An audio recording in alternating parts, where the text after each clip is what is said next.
অন্তর্বর্তীকালীন সরকার ক্ষমতায় আসার পর থেকেই রাজনৈতিক দলগুলা নির্বাচনের রোডম্যাপ চাচ্ছে।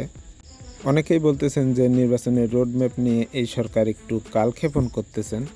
এখন কথা হচ্ছে, নির্বাচনী রোডম্যাপ না দিয়ে যদি এই সরকার কোনো কাজ করতে থাকে এভাবে দীর্ঘদিন, তাহলে এই সরকারের জনসমর্থন ওইভাবে হবে না। কারণ সবার সহযোগিতা না থাকলে এই সরকারের যে কাজগুলো আছে সেগুলা করতে এই সরকারের নিজেরই সমস্যা হবে। অন্তর্বর্তীকালীন সরকার অথবা তত্ত্বাবধায়ক সরকারের কাজটা কি? অন্তর্বর্তীকালীন অথবা তত্ত্বাবধায়ক সরকারের অবশ্যই কিছু গুরুত্বপূর্ণ কাজ আছে। যেহেতু দীর্ঘদিন ধরে এক স্বৈরাচারী ফ্যাসিবাদী সরকার এদেশ শাসন করে গেছে, এদেশের সর্বস্তরেই মেরামতের যে কাজগুলো আছে সেগুলো এই সরকারকেই করে যেতে হবে।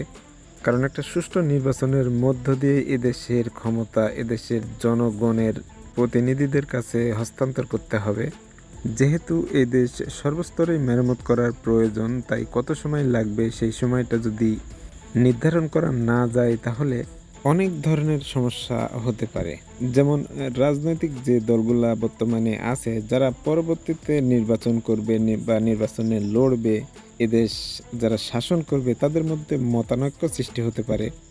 এর সুযোগ নিয়ে তৃতীয় পক্ষ আবারও শক্তিশালী হয়ে যেতে পারে। এতে করে অন্তর্বর্তীকালীন যে সরকার আছে তার প্রতি মানুষের বা রাজনৈতিক দলগুলার আস্থা হারাতে পারে। এতে করে অন্তর্বর্তীকালীন সরকার যে উদ্দেশ্যে সংগঠিত হয়েছিল সেই উদ্দেশ্য পূরণ করতে তাদের অনেক রকম সমস্যা হবে। তারা যে কাজগুলা করবে সেগুলা জনসমর্থন পাবে না। আইন শৃঙ্খলা বাহিনীর অবনতি হতে পারে। এক কথায় বলতে গেলে আপনি রোডম্যাপ না দিয়ে, নির্বাচনের রোডম্যাপ না দিয়ে যে কাজই করতে চান সেটার সঠিক পূর্ণতা পাওয়া যাবে না, সমর্থন পাওয়া যাবে না। যত দিন যাবে বিভিন্ন রকম প্রশ্ন উঠবে, মানুষের প্রতি সরকারের আস্থা হারাবে, আমাদের রাজনৈতিক দলগুলা হতাশ হয়ে পড়তে পারে। এতে করে বিদেশি শক্তিরা আমাদের দেশে হস্তক্ষেপ করতে পারে।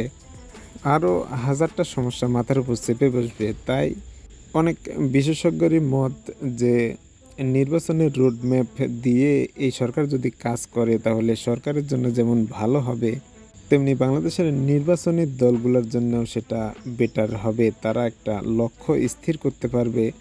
লক্ষ্য স্থির ছাড়া কোনো কাজ হয় না বা কোনো কাজ করাও যায় না। এটাই হচ্ছে মূল কথা।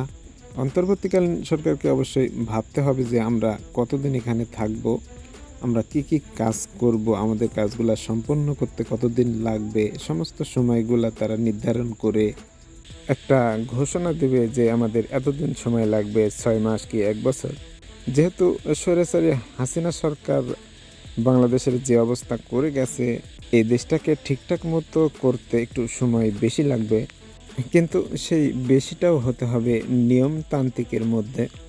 সেই সময়ের মধ্যে যতটুকু কাজ করা যায় তারা সুষ্ঠুভাবে করার চেষ্টা করবে, বাদবাকিটা জনগণের প্রতিনিধিদের উপর ছেড়ে দিবে। মোক্ষম যে কাজগুলো অবশ্যই তাদের করা উচিত, যেমন কিছু বিচার, অনেক নেতাকর্মী কিংবা নির্দোষ মানুষ জেলে আটকে আছে তাদেরকে তারা মুক্ত করে দিবে। দেশের আইন আদালতগুলা তারা একেবারে দুর্নীতি মুক্ত করবে এবং নির্বাচন কমিশনটাকেও তারা একেবারে দুর্নীতি মুক্ত করে নির্বাচনটা দিবে, যাতে জনগণের প্রতিনিধি জনগণের ভোটে নির্বাচিত হতে পারে।